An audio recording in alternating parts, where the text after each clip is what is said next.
প্রথমে এঁচোড়টাকে সেদ্ধ করে আমি তেলে নেড়ে নিলাম।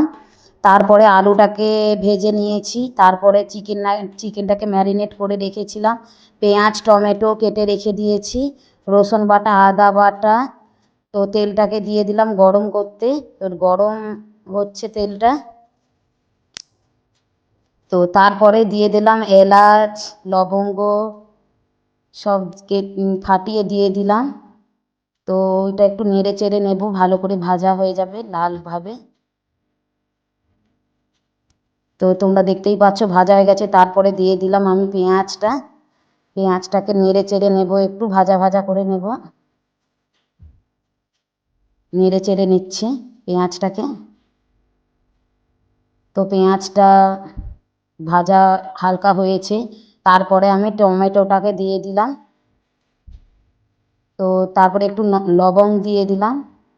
তো আবার একটু নেড়ে চেড়ে নেব।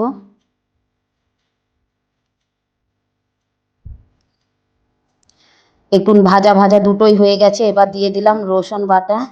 তো ওটাও একটু নেড়ে চেড়ে নেব।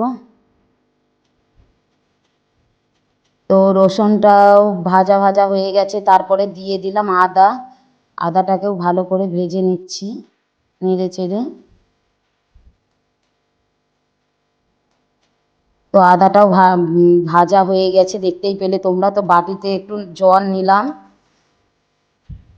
পরিমাণ মতো। আমি লঙ্কার গুঁড়ো দিয়ে দিলাম, হলুদ গুঁড়ো দিয়ে দিলাম। তো ওটাকে এবার আমি এখন একটু নেড়ে গুলিয়ে নিলাম। গুলিয়ে তো মশলায় দিয়ে দিলাম। তো মশলাটাকে একটু কষিয়ে নেব তখন থেকে ভালো করে।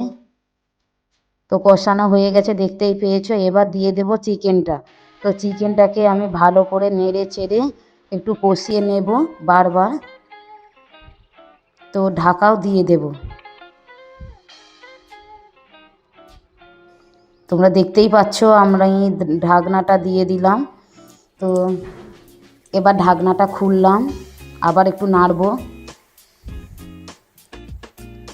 তো বন্ধুরা, মাংসটাকে একটু ভালোভাবে না কষালে খেতে ভালো লাগে না। তো সেই জন্যে বারবার ঢেকে দিয়ে ভালো করে নেড়ে চেড়ে আমি কষিয়ে নিচ্ছি। তো এঁচোড় চিকেন করব, সেই জন্য অল্প করেই চিকেনটা আনা হয়েছে। তো তারপরে আমি আলুটা দিয়ে নাড়াচাড়া করে নিলাম।